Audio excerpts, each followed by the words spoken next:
2 negara, 4 perang, ribuan nyawa melayang, dan sekarang, keduanya punya senjata nuklir. Tapi tahukah kamu, semua ini bermula dari sebuah perjanjian tergesa-gesa dan satu wilayah kecil di utara India yang jadi rebutan hingga hari ini. Ini bukan sekadar konflik biasa. Ini adalah pertarungan ideologi, dendam sejarah, dan harga diri nasional yang belum selesai selama lebih dari 75 tahun. Pertanyaannya, seberapa dekat dunia dengan perang nuklir berikutnya? Dan siapa yang sebenarnya bermain di balik layar? Big kills. Yesterday in the Indian Parliament, Mr. Shastri said that if necessary, India would send troops across the ceasefire line to attack the bases from which the infiltrators would operate. Konflik berdarah antara India dan Pakistan bukanlah sekadar pertikaian dua negara tetangga. Ia berakar dalam sejarah panjang, luka identitas, dan pertentangan ideologi sejak detik pertama kelahiran kedua negara ini.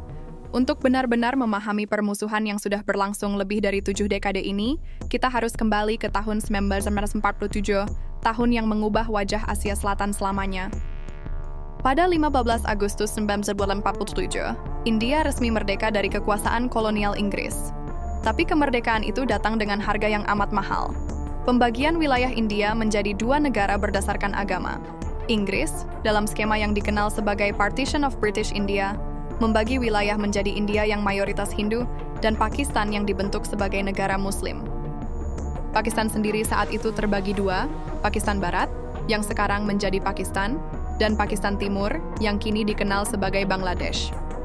Pemisahan ini menyulut gelombang kekacauan luar biasa. Lebih dari 10 juta orang terpaksa mengungsi, melintasi perbatasan dengan harapan menemukan tempat yang aman sesuai agamanya. Tapi di sepanjang jalan, darah tumpah.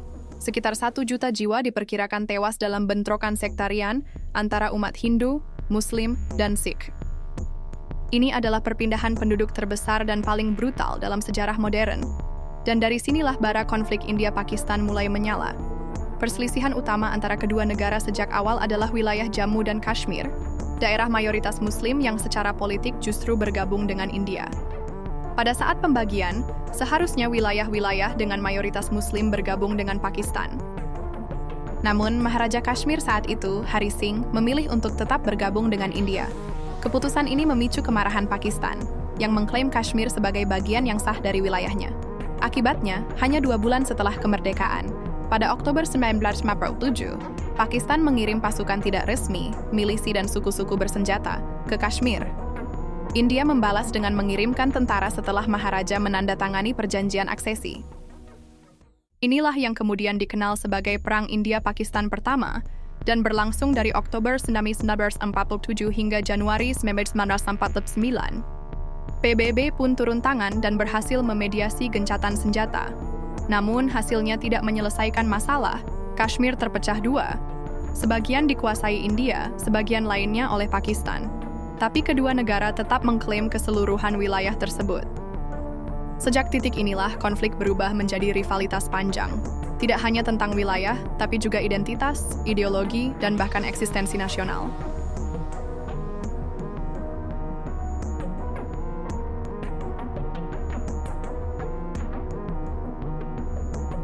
Setelah Perang Pertama pada tahun 1947 sampai 1949, luka antara India dan Pakistan tak pernah sembuh. Justru sebaliknya, dendam dan kecurigaan makin mengeras, membentuk dasar bagi konflik-konflik besar yang meledak beberapa dekade berikutnya. 3 perang besar, 1 konflik terbuka, dan sejumlah gesekan militer bersenjata terjadi setelahnya, dan semuanya menjadikan Asia Selatan sebagai salah satu kawasan paling rawan perang di dunia. Perang India-Pakistan kedua meletus pada tahun 1965.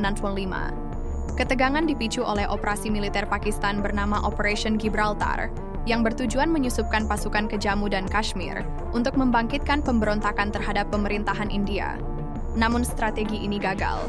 India merespons dengan serangan militer penuh, dan perang terbuka pun pecah pada 5 Agustus 1965.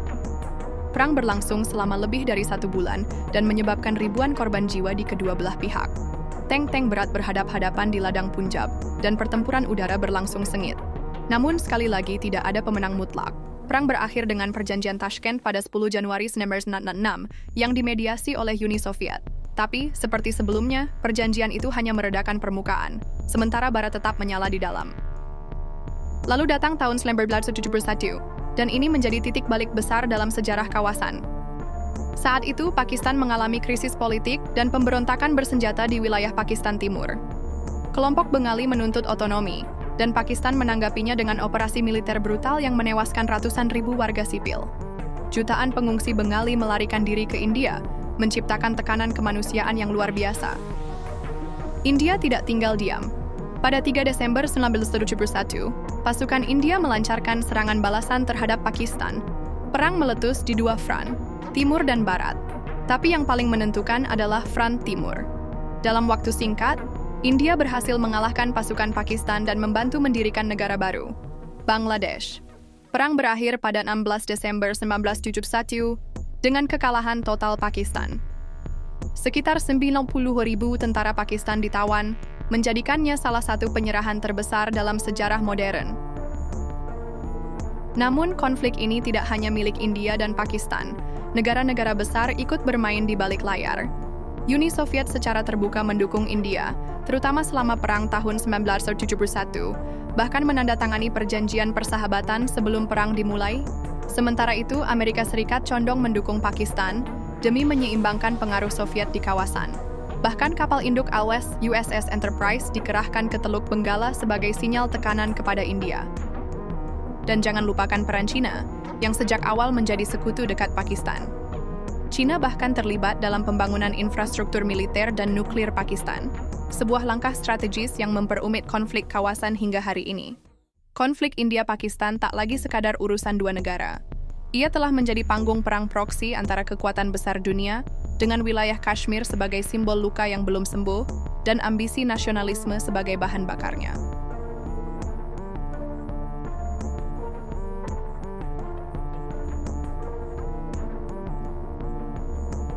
Memasuki akhir abad ke-20, konflik antara India dan Pakistan berubah bentuk, dari perang konvensional menjadi konflik yang jauh lebih berbahaya, persaingan nuklir dan ancaman terorisme lintas batas. Kedua negara kini tidak hanya bersaing di medan tempur, tapi juga di laboratorium senjata, intelijen, dan arena diplomasi global.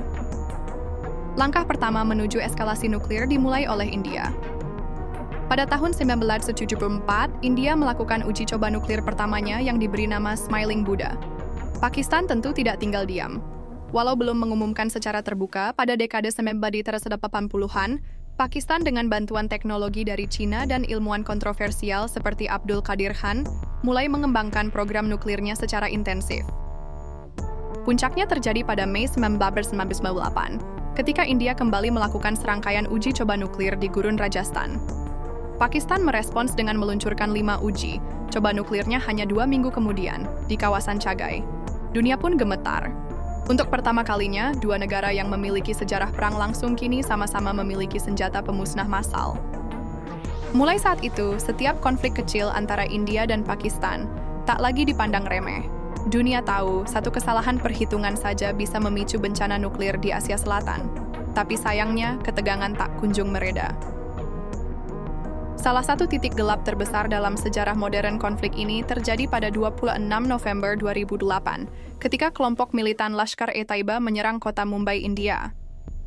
Dalam serangan terkoordinasi yang berlangsung selama 3 hari, lebih dari 170 orang tewas, termasuk warga negara asing. India menuduh Pakistan terlibat langsung, atau setidaknya memberikan perlindungan kepada kelompok tersebut. Tuduhan ini memperburuk hubungan diplomatik yang memang sudah rapuh. Sebelumnya, serangkaian serangan lain juga pernah terjadi, seperti pengeboman di Parlemen India tahun 2001 yang hampir memicu perang besar. India terus menuduh Pakistan sebagai negara sponsor terorisme lintas batas, sementara Pakistan menolak tuduhan itu dan justru menuduh India mendukung kelompok separatis di Balochistan. Namun, konflik ini juga terus bergerak ke medan yang lebih modern, cyber war, propaganda digital, dan perang ekonomi. Kedua negara saling memblokir aplikasi, menekan kerjasama dagang, dan bersaing memperebutkan pengaruh internasional, baik di PBB, OKI, hingga forum-forum global lainnya. Dan di balik semua itu, luka lama tetap membara, Kashmir.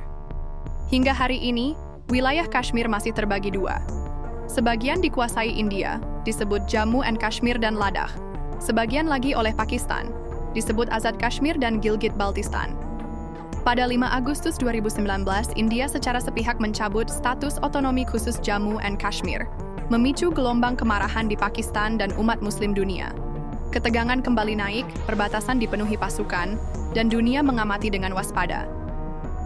Konflik India-Pakistan adalah bukti bahwa perdamaian tidak bisa dicapai hanya lewat perjanjian politik, tapi harus menyentuh akar luka sejarah, keadilan sosial, dan rekonsiliasi ideologis. Selama Kashmir tetap jadi ladang klaim dan dendam, dan selama nasionalisme ekstrem terus dikobarkan, maka bayang-bayang perang, baik konvensional, teror, maupun nuklir, akan terus menghantui Asia Selatan.